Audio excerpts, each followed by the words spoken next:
वर्तमान में अभी हम राजा रघुवंशी और सोनम का केस बहुत सुन रहे हैं। इस केस में बेसिकली क्या है, कुछ नहीं है कि सोनम की शादी 14 मई को राजा रघुवंशी के साथ हुई थी। दोनों पति पत्नी हनीमून मनाने शिलोंग गए थे। वहाँ पे थर्ड पर्सन इन्वॉल्व हुआ, राज कुशवाहा, जो इसकी बीवी का पहले से अफेयर था सोनम के साथ। सोनम का अफेयर था राज कुशवाहा से, और उसके बावजूद ने उससे राजा रघुवंशी की शादी कर ली। जानने की कोशिश करेंगे इसमें गलती हुई कहाँ। गलती तो सबसे पहले राज रघुवंशी के माता पिता से हुई कि पहले प्रॉपर लड़की का वेरिफिकेशन करना चाहिए था। फिर उसके बाद सोनम के माता पिता ने गलती की। सोनम के माता पिता को पूछना चाहिए था सोनम से कि भाई तुम्हारा अगर कोई मैटर है तो बताओ। अगर वो बता देती तो राजा रघुवंशी की यहाँ जान बच जाती।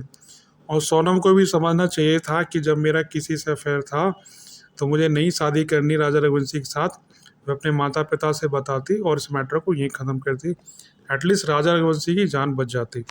के बावजूद भी माता पिता ने जबरदस्ती शादी भी कराई थी तो कोई बात नहीं, आप डिवोर्स ले लेते, इजीली इस मैटर से निकल जाते। आपको सिपाही क्लर्क हायर करके उसका मर्डर नहीं कराना चाहिए था। आप मर्डर कराए, मर्डर कराने में आप फंस गए। मर्डर का केस लगा, इसके साथ साथ राज कुशवाहा पे केस लगवाया और सिपाही क्लर्क को भी आपने फंसा दिया। राजा रघुवंशी की फैमिली को आपने ख़त्म किया। यदि अगर राजा रघुवंशी को पता चल जाता कि मेरी बीवी का अफेयर है तो लीगली वो भी फ्री हो सकता था। अडल्ट्री में केस डालता, मेंटेनेंस देने की जरूरत नहीं थी, उसको डिवोर्स देके उसका साइड करता, उसके जीवन बचता। राज कुशवाहा पे उसकी शादी करा देता। नहीं कराता तो अडल्ट्री केस लेकर उसको पार्टी बना के उसमें केस डालता उस पर, तो वो भी बच सकता था।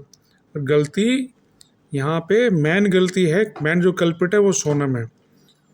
तो सोनम को समझना चाहिए, आज के लड़कियों को समझना चाहिए, अगर ऐसी कोई चीज़ें हैं तो पहले तो कोशिश करें, माता पिता से बात करें, माँ बाप को सुनना चाहिए। नहीं अगर जबरदस्ती शादी हो जाती है तो भैया डिवोर्स ले लो, साइड हो जाओ, इन चीज़ों में मत पड़ो। 302 में आप पड़ जाते। लड़के भी समझें कि अगर ऐसी कोई सिचुएशन आती है अडल्ट्री, आप प्रूव करके उसको साइड करें, एटलीस्ट जान तो बचेगी भैया तुम्हारी।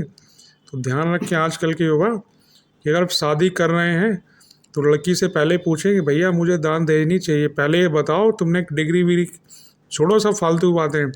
सबसे पहले पूछो कि भैया तुम्हारा किसी के साथ चक्कर वक्कर तो नहीं है। प्यार से पूछो उससे। अगर वो कहती है चक्कर है तो आराम से उसके मम्मी पापा को बोल लो लड़की मुझे पसंद नहीं, उस सिचुएशन से निकल जाओ आप।